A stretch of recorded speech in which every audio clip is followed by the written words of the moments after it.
Chez Arba TV, tu le sais, on aime raconter et décortiquer des histoires de célébrités, de films, de pop culture. Et aujourd'hui, j'ai réuni pour toi 4 histoires que tu auras du mal à croire qu'elles sont vraies tellement elles donnent des frissons. C'est parti pour du creepy, du gore et du terrifiant. Ce soir, dans la lumière allumée, perso, je le fais tous les jours parce que oui, ta bounty préférée apporte du noir. Jingle.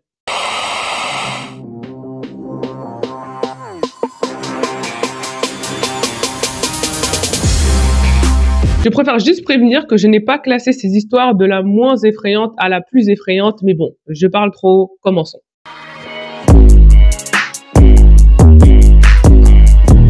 Connaissais-tu l'histoire de la vallée des hommes sans tête? Son vrai nom est la vallée Nahanni et elle se situe dans les profondeurs du Canada sauvage. Il n'y a pas vraiment de route qui y mène, c'est une de ces régions peu explorées dans le monde. Les natifs de cette région ont toujours mis en garde contre les dangers de cette vallée avec des esprits malveillants, des êtres cachés, des figures blanches qui apparaissent. On dit même qu'une tribu entière y aurait disparu.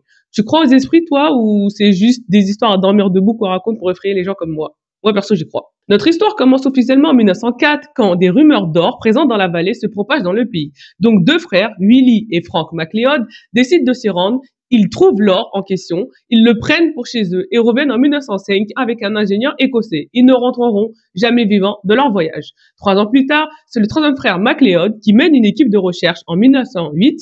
Il va y faire une macabre découverte dans une partie de la vallée qui se fait appeler aujourd'hui la vallée des hommes morts. Cette découverte, c'est les squelettes de ses frères sans leur tête.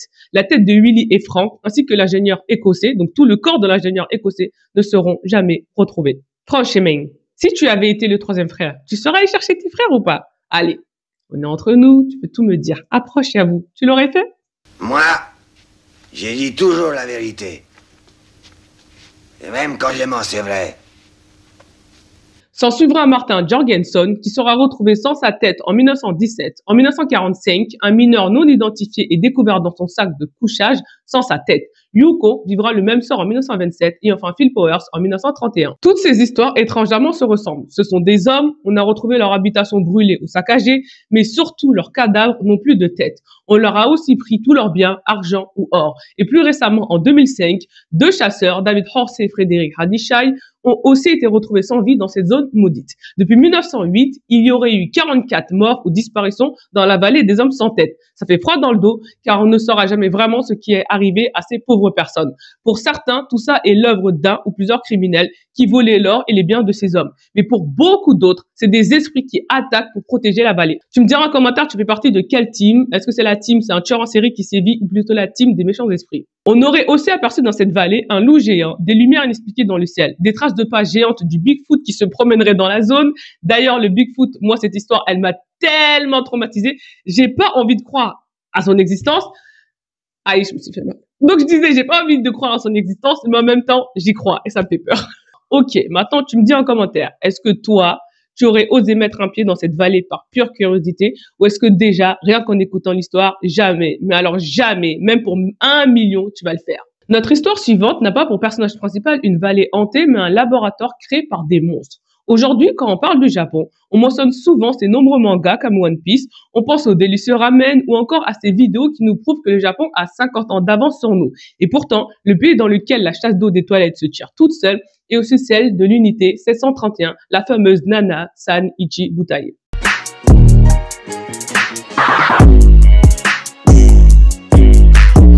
Et si ce nom ne te dit rien, à la fin de cette vidéo, tu vas regretter d'avoir connu son existence. Mais tu dormiras écœuré, certes, mais moins bête. L'unité 731 est une unité militaire de recherche bactériologique créée entre 1932 et 1933. Elle avait pour mission de prévenir les épidémies et purifier l'eau. Plutôt sympa et noble comme objectif. Sauf que ça, c'était sur le papier.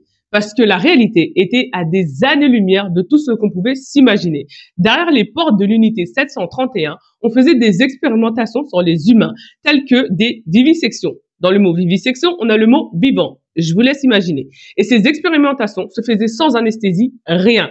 Juste comme ça. Les scientifiques faisaient aussi des recherches sur des maladies comme la peste, le choléra, en les transmettant aux cobayes pour pouvoir ensuite utiliser ces maladies et leurs symptômes comme armes de guerre. L'homme à la tête de ces horreurs, c'était Shiro Ishii. Les premières expériences ont été faites sur des prisonniers condamnés à mort parce que de toute façon, ils étaient déjà condamnés. Donc, tant qu'à faire, autant les utiliser, non, autant en profiter. Mais aussi sur des détenus de la prison d'Arbin, bref, sur des gens dont personne ne voulait et qui ne manqueraient pas à la société. Sauf que l'unité 731 ne s'est pas arrêtée là dans sa sélection de candidats. Ils sont partis piocher chez des soldats chinois, chez des Russes communistes, chez des intellectuels et même des ouvriers coupables d'agitation ou des individus jugés déloyaux. Donc, il suffisait juste que tu dises un mot de travers et boum, tu avais ton ticket d'entrée dans l'unité 731. Non mais imagine, tu es juste là, tranquille, à dormir et au réveil, tu n'es même pas dans le laboratoire de Dexter, mais dans un endroit qu'on ne peut même pas décrire. Comme dans Demon Slayer où ils vivaient leur vie et se sont retrouvés en un clin d'œil dans la forteresse infinie. Donc, ces pauvres personnes devenues cobayes étaient appelées Maruta, qui veut dire bûche, bois en japonais. On leur donnait un numéro et jamais, au nom de jamais, on ne prononçait leur nom pour les déshumaniser encore plus. Quand un cobaye survivait à une expérience, on le soumettait à une autre jusqu'à ce qu'il périsse. Je vous ai fait une liste des atrocités les moins atroces parmi les expériences menées. En tout cas, j'ai essayé. Donc, on a eu brûlure au lance-flamme, congélation, exposition prolongée au rayon X, déshydratation totale jusqu'à la momification, électrocution, privation de sommeil extrême, famine, dessèchement des corps. Et on va s'arrêter là. Sinon, on va finir cette vidéo en pleurs et en vomissant. En plus, j'ai pas envie de me faire bannir de YouTube. Je suis contente d'être ici. Ah là, on est bien. Pour toi, c'est laquelle de ces horreurs qui est la plus horrible? On dit, parce que ça fait comme durant les manifestations, la police dit qu'il n'y a eu que 3000 manifestants, les manifestants, eux, disent qu'ils étaient 30 000. Donc, pour l'unité 731, les chiffres officiels sont de 10 000 hommes, femmes et enfants qui auraient perdu la vie. Parce que oui, il y avait des enfants pour la grande majorité qui sont nés en captivité, parce que vous savez bien que quand vous êtes une femme et qu'il y a de très vilains hommes, ils vont en profiter. On comptabilisait 1 ou 2 décès par jour dans l'unité 731. Ce cauchemar prendra fin quand l'armée soviétique envahit la Mandchourie, le nord de la Chine, et la Corée en août 1945. Le général japonais, en les voyant arriver proches de leur terre, a pris peur et a ordonné la destruction de l'unité et l'exécution de tous les Maruta encore en vie. Si on peut appeler ça vivre, évidemment. Et là, on va jouer à qui sont pour un champion pour savoir ce qu'il est advenu de Shiro Ishii qui était à la tête de l'unité 731. Mais pause. Avant que je te donne les options, tu m'écris en commentaire ce que tu penses qu'il est devenu. Donc, on a réponse A, il s'est enfui. Réponse B, il a été jugé et accroupi en prison pour le reste de sa vie. Réponse C, il ne lui est rien arrivé. Réponse D, il a fait un harakiri et il a pris sa vie comme le lâche qu'il était. Et si tu as répondu réponse C, tu es le grand gagnant ou la grande gagnante, car oui, Shiro Ishii a reçu une totale impunité. On l'a laissé libre like a river. Il n'a rien eu du tout, le gars, rien. Et cette totale impunité, c'est les États-Unis qui lui ont offert en échange des résultats des tests menés dans son unité. Jusqu'à aujourd'hui, on ne sait pas ce qu'ils ont fait ou comptent faire avec. Je veux trop ton avis par contre sur ce point-là parce que genre, pourquoi les Américains ils ont fait ça? Est-ce qu'ils l'ont fait pour sauver l'humanité d'une unité 731 version 2 ou pour en faire une eux-mêmes? Qu'on me mette un historien en ligne. Tout de suite là. Allez, heureusement qu'il y a une justice humaine, vraiment, merci Douglas MacArthur d'avoir laissé ce démon s'en sortir. Ça donne foi à l'humanité. Bravo.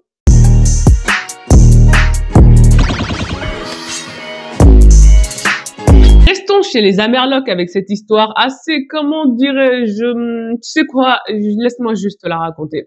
Donc on est en pleine Seconde Guerre mondiale, l'attaque Pearl Harbor, la base navale qui a eu lieu le 7 décembre 1941, a traumatisé tout le continent américain.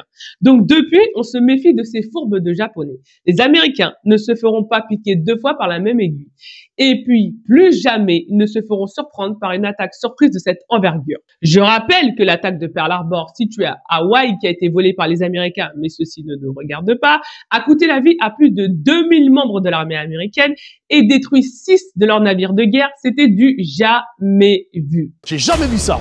Bref, les Américains sont sur les dents, ils ont peur et c'est normal. Nous sommes le 24 février 1942 et on ordonne l'extinction des feux dans toute la ville de Los Angeles car des objets non identifiés sont repérés dans le ciel en pleine nuit. Ça y est, les Japonais veulent remettre ça. Mais l'aviation américaine, prête à en découdre, s'en va chasser ces objets et pendant ce temps, un autre objet non identifié approche la ville mais par la mer. Non mais vraiment, ces Japonais, wesh, rien ne les arrête.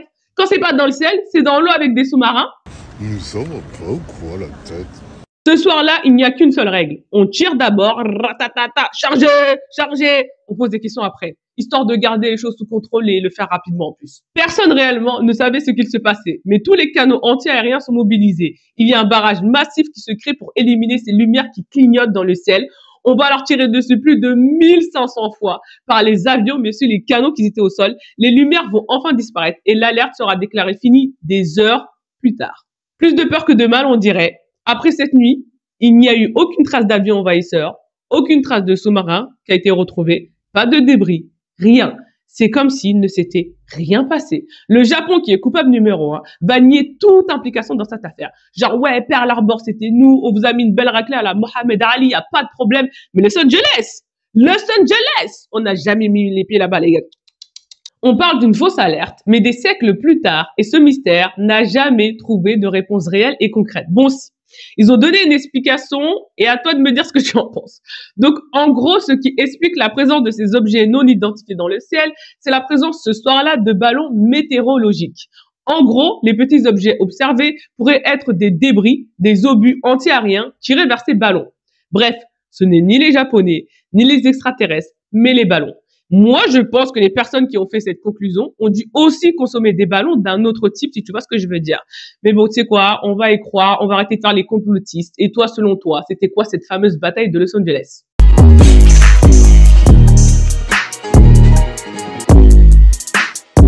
Ne parlons plus de guerre, ni de décès. Cette fois, on va rire comme ces trois jeunes filles en Kashasha, Tanzanie, le 30 janvier 1962, quand elles se sont mises à rigoler sans raison apparente.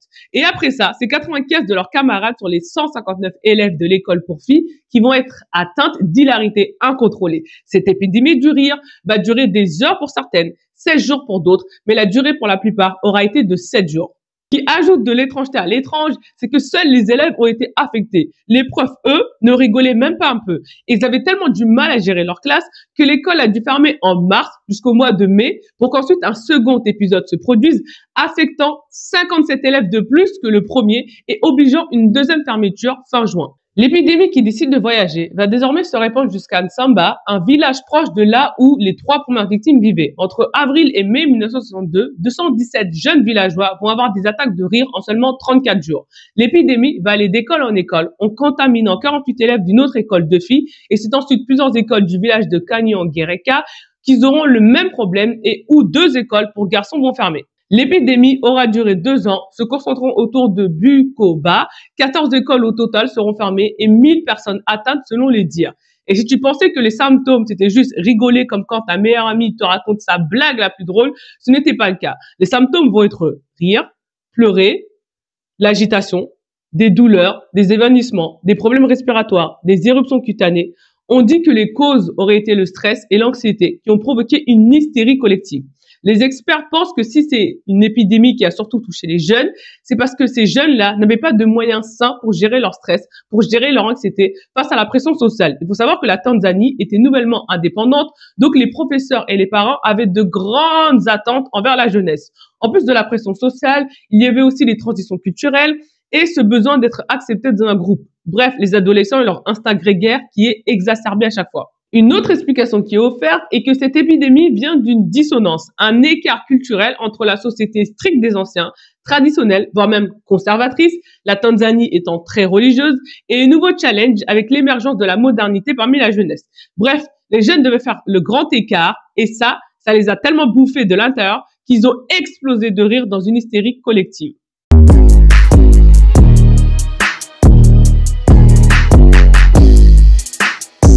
Évidemment, j'ai plein d'autres histoires tout aussi étranges, horribles et mystérieuses sous mon turban. Donc, lâche un commentaire si tu veux une partie 2, je la ferai avec plaisir. Merci d'avoir regardé cette vidéo jusqu'au bout. Merci pour ton soutien, ça n'a absolument pas de prix. Tu n'oublies pas de liker, de partager, sinon des lumières inexpliquées vont apparaître dans le ciel ce soir. Attention à toi. Tu partages un commentaire laquelle de ces histoires a été ta préférée à écouter. Et en attendant la prochaine, s'il te plaît, prends soin de toi et des tiens. Bye.